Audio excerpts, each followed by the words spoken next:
For more on all the political chaos, we're joined now by journalist and author Geraldo Rivera, someone whose own take on the Capitol Hill chaos has gone viral last night.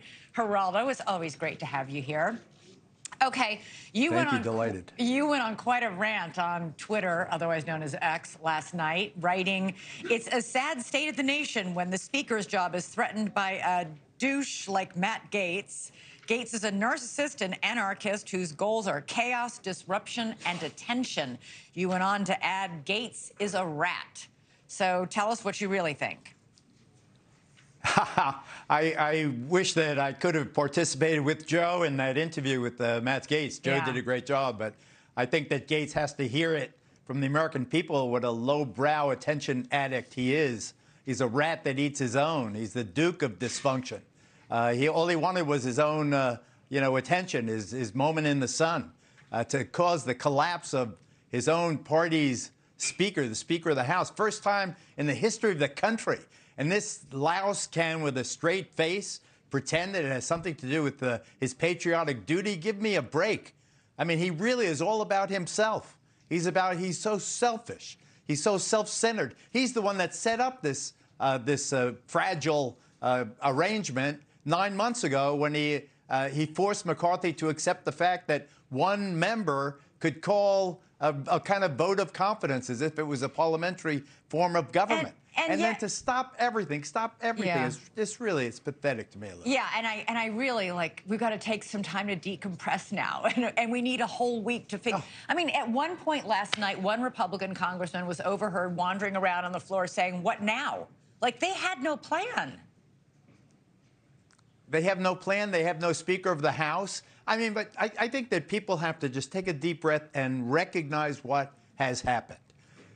Removing a Speaker of the House is more rare than an impeachment. It has never successfully happened before. Now, we have just witnessed the Speaker of the House is the third person in the succession. It is the president, vice president, and then the Speaker of the House, the third most, likely person to be president of the United States. And now we have no speaker, thanks to Matt Gaetz. And these other hoodlums that joined him, why did they do that? Why did they abandon their own speaker? I don't understand what motivates. This isn't, Mr. Smith goes to Washington or anything noble. This is lowbrow, attention-getting, let's do something for the 24-hour news cycle, Elizabeth. This has all erupted into an all-out Republican brawl. Take a listen to Republican congressmen yelling insults at Republican congressmen.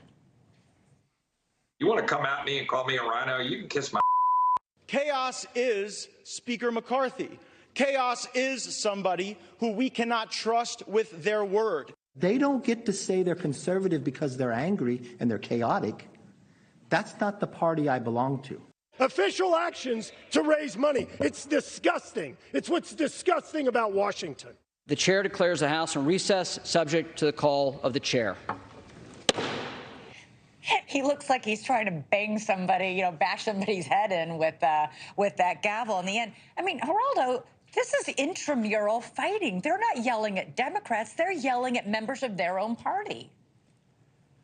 Well, they just destroyed their own Speaker of the House, Elizabeth. It is, if you go that far, I mean, does your country really matter to you, or is it your moment in the sun? How many press conferences did Matt Gaetz have over the last several days? I remember him just yesterday directing a reporter to not talk over the other reporter so the other reporter's station could run the soundbite clean without. It was so obviously a grab for attention.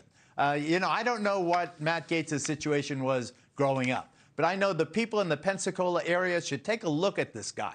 This is a jerk. You have someone that is. His own party thinks of him with utter disdain, utter contempt, and the way he uses the language of patriotism to gild his own lily is really it's so frustrating. And how do you tell a family suffering with the fentanyl problem that now the government is threatened with another shutdown?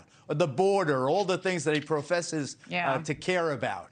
law and order. If government is unfunded again, well, what do we have? What do we have but the epitome of dysfunction? Well, we're not unfunded yet, but we're coming up on that deadline, and there is a lot of serious business that needs to be done in the People's House, and it's not being done. And it is chaotic, so we'll see what happens. It's worth noting, by the way, they're going to come back to Congress and start to talk about maybe taking a vote. A week from today, it took them, I think, 4 days and 15 votes to come up with Speaker McCarthy. So, if it's another 4-day voting marathon, we're looking at, a week and a half before they start getting back to work, which is not good for everybody, every American. All right. Geraldo Rivera, always good to talk to you and get your point of view on all of this. Thanks so much.